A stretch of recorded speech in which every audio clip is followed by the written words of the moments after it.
Greg Jennings still with us. Back here on First Things First, the 1-7 Giants have had what some eternal optimists would call a disappointing season. This was punctuated by an embarrassing blowout loss to the Rams on Sunday. As expected, there are now questions up and down this roster that has led Ben McAdoo to consider massive changes. Take a listen. I mean, Eli, he's our quarterback. I have a lot of confidence in Eli. That hasn't changed. But that doesn't mean at some point in time we won't throw another guy in there to get a look at him. Every position needs to be held accountable, and every position needs to play to a high standard. All right, Greg, I'll ask you this. Who's the bigger problem for the New York Giants? Is it Eli Manning or is it Ben McAdoo? You know, in these situations, I hate dumping the blame on just one person. And so they both bear blame. They both take ownership in it, with their head coach being an offensive guy, and this is your side of the ball that's struggling the most. But when I watch Eli Manning, and I've put him, and we all have known him to be and perform at an elite level, I put a lot of the ownership on my quarterback. This is a quarterback-driven league. This is a league that has been proven. If you have a great quarterback, they can cover up a lot of your inconsistencies in other area or your shortcomings in other areas. Eli Manning has not been able to do that. And regardless of an offensive line, we see Russell Wilson, we see Aaron Rodgers, we've seen we've seen Ben Roethlisberger still make plays and still extend plays and do what it takes to make their team better, even when they were struggling in an area that directly affects them.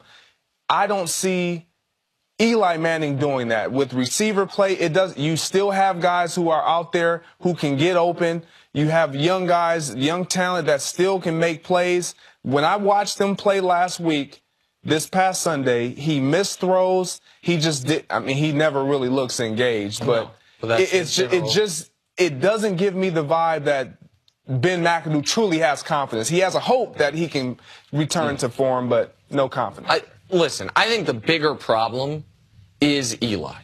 However, Ben McAdoo doing something awful slick right now, and everyone's just letting it go.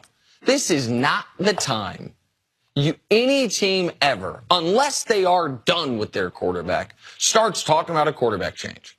It is not week 14. It is not week 16. But someone did ask him a legitimate question. Right. Well, hold on. The press conference yesterday, he was not asked about replacing players. It was a general, what do you do from here question. He then said, we will start getting other guys more reps, knowing the follow-up is, what about the quarterback?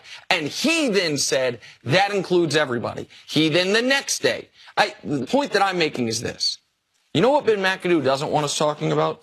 Greg, just pick any one of those numbers. Just tell me what it says. Tell me what it says. Offensive tied for 28, points tied for 29. Every number you see, there's 28 or worse. Most surprised about their defense. You can pick the stat how's their total defense? Oh, it's 30th. How's their total offense? Oh, it's 28th. How's their scoring defense? 29th. How's their scoring offense? 28th. You know what that sounds like? A team that, I don't know if it's quit on its coach. I don't know if its coach isn't getting them in the right direction. I don't know if their coach doesn't know what they're doing. But that is the type of team people start questioning the coach. That the media circus this week is around the one-win New York Giants who just got the brakes blown off them, and whether or not Ben McAdoo's the right guy, especially when it's a coach without a proven track record. Instead, the discussion in New York City this week is about, what are we doing with Eli? Are we moving on from Eli? That is, Ben McAdoo, I don't think, did this accidentally. Ben McAdoo knows that if they start having the quarterback discussion, if they maybe start looking at a different quarterback, and then maybe you start reminding people, guys, I'm the offensive guy. I'm the guy that, if we're bringing in a new quarterback, who's better than me? This felt self-serving to me from Ben McAdoo, even though I would also be looking to move on from Eli Manning. I agree with you wholeheartedly with everything. I'm curious what you would have liked the response from Ben McAdoo to be.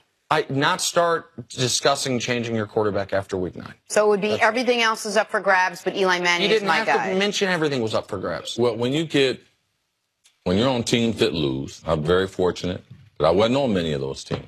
But for my friends, this is the kind of stuff that happens. It's about survival, man. Everyone's trying to survive. But you ask who's to blame. And I have to go a little off the question and say the entire organization, because it's not just Ben McAdoo's fault. It's not just Eli's fault. First of all, Eli's skills have been deteriorating, but we've been giving him the benefit of the doubt. All right. Now he got Odell Beckham in, and that took away the visibility off of Eli. But Eli hadn't been great as far as touchdown to interception ratio. He hadn't been great as far as overall consistency. He doesn't get his team into the end zone. Now he's not athletic. So you talked about, Greg, some guys who Ben Roethlisberger, Aaron Rodgers. Eli's not in their class. No. Like, just because he's got 2 Super Bowls, we kind of put him in a different class. But he's really not. Eli is not a guy that can elevate mediocre talent. And that's where the Giants are without Brandon Marshall healthy, without OBJ being healthy, with that offensive line with no running game. All right. So he is not a guy that's going to bring the water level in the locker room up. So the Giants, Jerry Reese, they made a mistake in Ben McAdoo. Now, Ben got him in the playoffs last year, so he's probably going to get another year. You can't fire him after 2 years when he got into the playoffs his first year. All right, so I expect him to be back for another year, but the Giants made a mistake. I don't believe Ben McAdoo is a great leader. All right, forget about the X's and O's. All right, the numbers prove that his offense is struggling. But to me, I need a demanding leader, and you have seen the Giants, even the last couple of years of Tom Coughlin, get less disciplined, less accountable, more as a unit, and you start to see this bickering, this going back and forth. Now, the defense, I believe they're just having a bad year. All right, so I wouldn't change them. We paid a lot of money. I believe they can bounce back next year. But the Giants organization, they have mismanaged this whole thing because, as Jerry Reese said earlier in the season, man, we thought we was a lot better than what we really are. Yeah. So he was taking some blame for it. Yeah, I still put it on Eli, because when you are in this is a quarterback-driven league.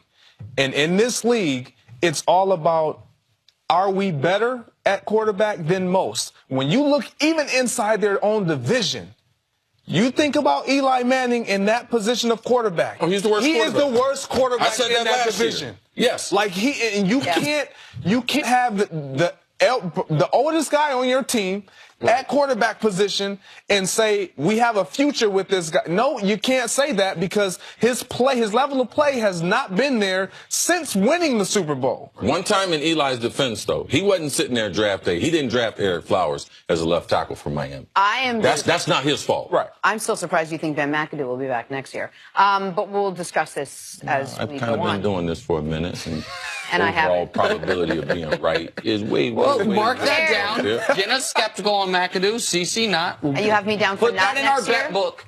Time You now got for Hall that. of Fame hands. Chris, here we go. Bet you Without these hands, I don't know what I'd do. Push yourself.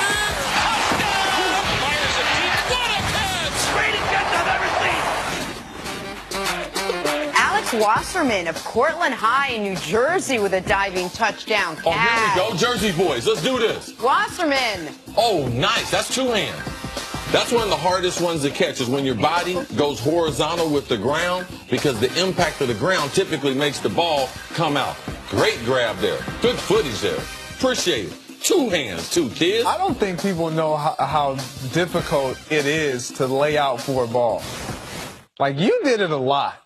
Yeah, because I was slow. If I was a little faster, I'd have been a half step. I could have ran up under it. I never was a layout for the ball kind of guy. It's tough to be able to track it and the speed and where you're going to dive. You're going to dive up and out, or you're going to dive horizontal. Yeah. That's the tricky part. You know what I don't think people know? How difficult it is to get a Wasserman into Hall of Fame hands, and how excited Jenna was about that. Excited. I was like, my people! Wasserman made the show for the first I know. time. Like, Shout out to that young Let's dig man. in even I'll deeper. explain that to you in the break. As we go to break, let me see you pick it up and show me what you mean by laying out. Laying out. Greg, thanks for stopping by as always. Coming up, are the Cavs letting LeBron James down? That is next on First Things The First. answer is yes. Wasserman. Get it together, Cavs.